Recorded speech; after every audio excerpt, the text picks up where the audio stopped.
Lalu benarkah banyaknya dukungan parpol kepada anak dan menantu Presiden Jokowi semata-mata karena faktor elektabilitas tanpa ada unsur Jokowi? Kami diskusikan bersama politisi PDI Perjuangan Deddy Sitorus, kemudian politisi Partai Amanat Nasional Saleh Daulay, dan Direktur Lingkar Madani Ray Rangkuti. Selamat sore semuanya, apa kabar? Sore. Sore, Terima Tifal. kasih semuanya sudah hadir dalam diskusi kami kali ini.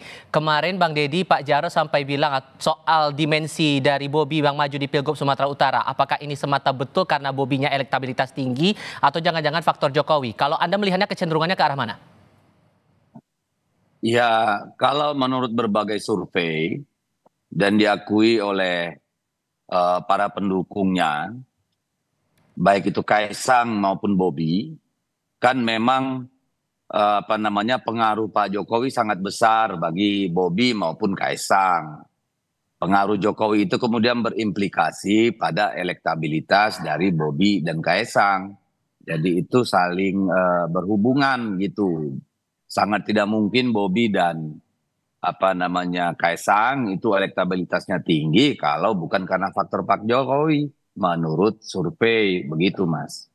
Oke. Sampai juga keluar perumpamaan dari Pak Jarod soal kalau main sweet tuh gajah lawan semut, semut bisa mengalahkan gajah. Itu maksudnya pesan apa yang coba mau dibawa oleh PDI Perjuangan untuk konteks Pilgub Sumatera Utara? Iya, kan sedang dibangun narasi bahwa ini adalah koalisi besar, koalisi raksasa melawan semut kecil lah. Karena kan semua mayoritas partai kalau nggak salah sudah 8 sejauh ini ya, yang mengatakan akan mendukung katakan Bobi di Sumatera Utara. Jadi konteksnya tentu ingin mengatakan bahwa di sana boleh sombong karena besar, raksasa gitu ya. Tapi kan menurut pengalaman ini ya banyak juga yang underdog malah bisa menang. Seperti dialami Pak Jokowi waktu kita memenangkan beliau melawan Pak Foke pada pemilu gubernur tahun 2012. Kan gitu. Jadi ya itu hanya sekedar metafora aja. Oke, sekedar metafora, tapi kalau PAN melihatnya gimana Bang Saleh sampai ada keluar perumpamaan gajah lawan semut, semut pasti akan menang. Itu kalau kata Pak Jarod kemarin begitu. Kalau PAN itu, saya perlu menegaskan bahwa kami itu sudah lama sebetulnya mendorong Bobi untuk maju sebagai calon gubernur di Sumatera Utara. Dan bahkan sebelum ada gegap gempita soal pilkada ini, ketua umum kami, Bang Zulkifli Hasan, sudah ketemu Bobi di Medan dan saya hadir dan ikut di situ. Beliau memang meminta Bobi untuk maju jadi calon gubernur Sumatera Utara. Jadi yang pertama kali mendorong itu sebetulnya PAN. Dan pada waktu itu kita belum menghitung secara jelas ya soal survei-survei ini. Waktu itu belum ada survei lah.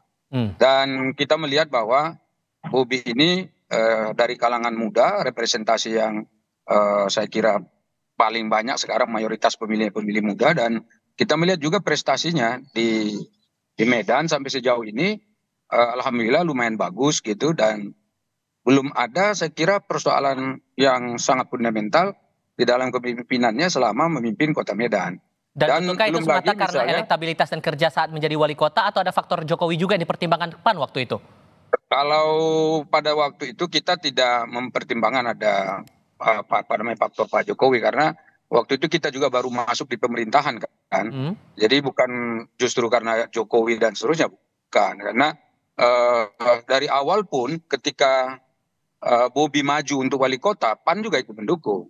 Jadi karena itu ini sebetulnya faktor-faktor yang saya kira dinilai secara objektif. Belum lagi saudara Bobi ini kan adalah marga Nasution. Jadi dia asli Sumatera Utara. Secara kultural dan sosiologis, ya Bobi ini mungkin ya sangat tepat untuk memimpin Sumatera Utara. Jadi dan saya kira Bobi juga dikenal bukan hanya di Medan, tetapi juga di beberapa kabupaten lain. Yang saya tahu persis di dapil saya, namanya Bobi ini sudah sangat dikenal. Jadi ini juga merupakan modal ya, modal untuk maju di Pilkada Sumatera Utara. Gitu. Oke, Bung Rey, Anda melihatnya ini betulkah semata karena faktor elektabilitas atau ada faktor Jokowi di sini? Adalah faktor Pak Jokowi. Itu nggak perlu lagi kita bantah. Tapi sedalam Kalau apa bukan maknanya ini semua dengan banyaknya muncul nama anak dan juga menantu Jokowi di pilkada, terutama dukungan 6 partai politik sejauh ini untuk Bobi di Sumatera Utara? 7, Oke, katanya 7. udah 7. Ya.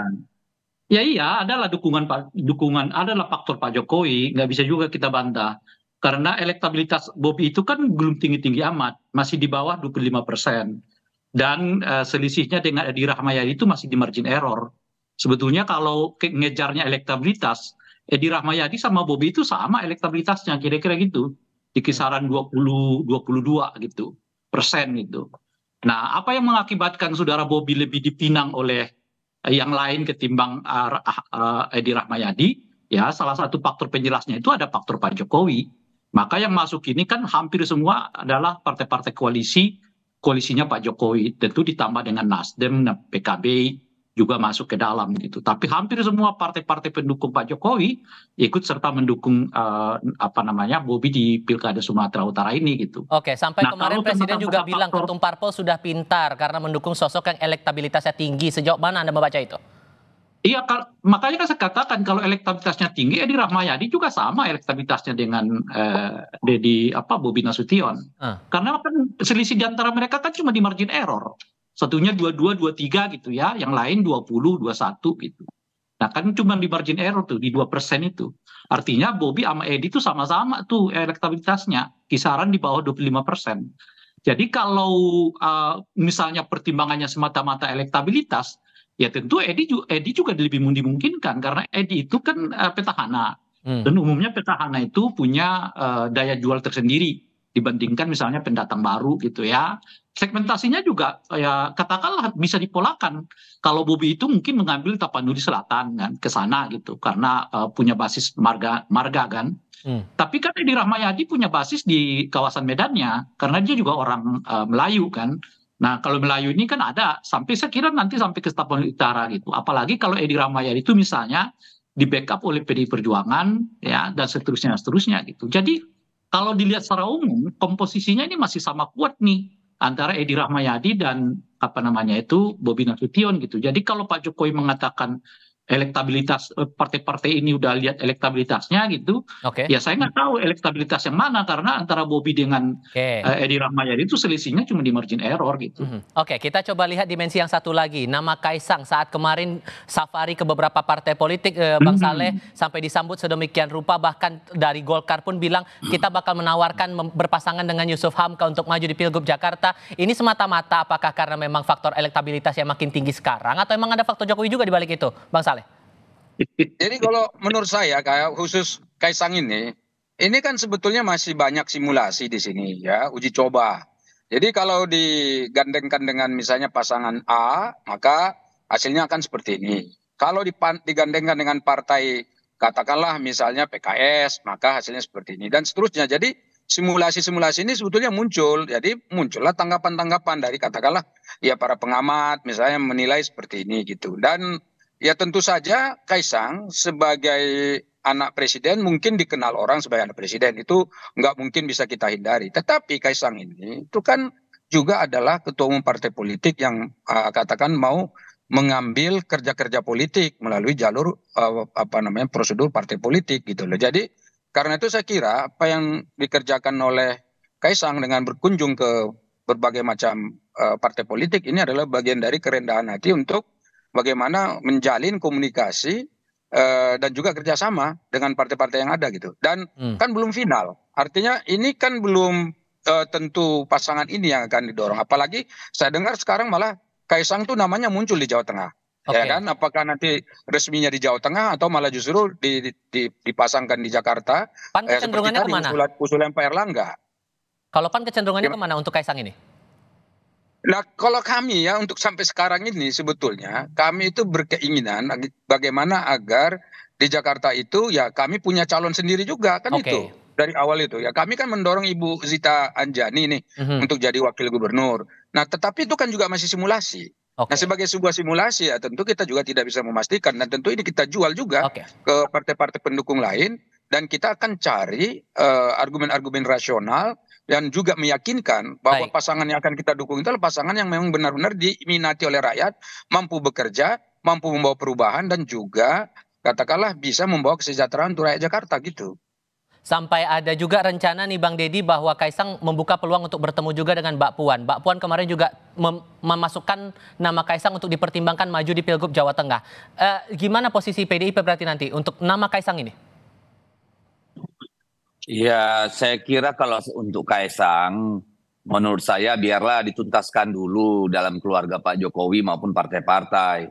Karena kan beliau ini mulai dari Depok, Bekasi, DKI, Jawa Timur, Surabaya, sekarang Jawa Tengah. Ya itu urusan mereka lah, hak mereka.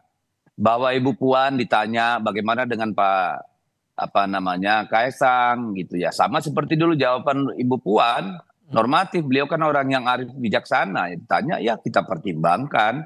Itu biasa saja kalau menurut saya. Nanti kita serahkan sajalah. Kita tunggu saja dulu bagaimana sebenarnya keputusan keluarga Pak Jokowi, arahannya nanti ke partai-partai ini seperti apa ya kita lihat gitu aja. Tapi kalau kemudian Kaisang jadi bertemu dengan Mbak Puan, apakah kemudian sudah terlihat nih efek elektoral yang bakal didapatkan PDI Perjuangan nanti di Pilkada? Gimana ya? Kita jarang menyandarkan elektoral PDI Perjuangan pada individu-individu. Ya seperti kita lihat sendiri bagaimana pengaruh Pak Jokowi terhadap elektabilitas PDI Perjuangan dari waktu ke waktu. Kalau kita buka datanya kan tidak terlalu signifikan. Apalagi di bawah Pak Jokowi gitu. Saya ambil contoh nih. Pada tahun 2014 itu hampir semua survei untuk Pileg, elektabilitas PDI Perjuangan ada pada angka 23 hingga 28%. Waktu itu ditetapkan oleh partai target menjadi 25%. Hasilnya kita mendapat 18,6% kalau nggak salah. Jadi secara statistik kita melihat kan tidak terlalu berpengaruh. Demikian juga pada tahun 2019 kita juga di kisaran di atas 24 gitu ya. Kemudian yang hasil kita dapatkan 19,8. Jadi tidak sinkron. Lalu yang kedua antara 2014 sampai 2019 itu naiknya kan juga cuma 2% sekian. Gitu. Jadi kami bukan partai yang menyandarkan elektabilitas partai itu pada individu, tapi pada kerja-kerja solid gotong royong gitu loh. Oke, Bung Rey, terakhir untuk Anda, dengan membaca sambutan yang didapatkan Kaisang oleh partai-partai parlemen dengan posisi PSI tidak lolos ke parlemen sedemikian rupa, Anda merasa bahwa ini memang faktor elektabilitas kah atau kembali lagi ada faktor Jokowi di sini yang akhirnya sambutannya sedemikian rupa?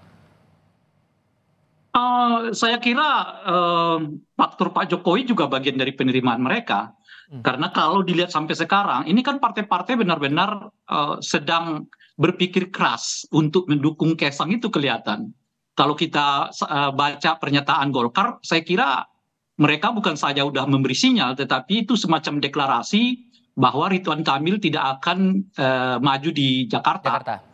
Iya, dengan mengatakan kami udah menyiapkan kader kami, Mbak Alon untuk mendampingi saudara Kaisang. Artinya cerita Ridwan Kamil mau mendampingi Ridwan Kaisang itu udah selesai gitu. Nah, apa artinya? Artinya partai-partai ini sebetulnya melihat potensi Kaisang ini rendah sekali kalau di Jakarta gitu ya. Tetapi ya harus diupayakan kelihatan maju. Nah itu di situ tuh persoalannya gitu. Nah, apa yang membuat partai-partai ini kelihatan mengupayakan Kaisang ini tetap maju gitu? Ya tentu karena ada sesuatu yang mungkin besar. Karena kalau berdasarkan elektabilitas seperti disebutkan oleh Pak Jokowi, memang Kaisang itu cocok di Jawa Tengah, bukan di Jakarta. Semuanya masih diakses oleh partai politik ini sebelum pendaftaran pada Agustus nanti. Para narasumber, terima kasih Bang Deddy Sitorus, Bang Rey Rangkuti, dan Bang Saleh Daulay. Sehat selalu semuanya. Selamat sore.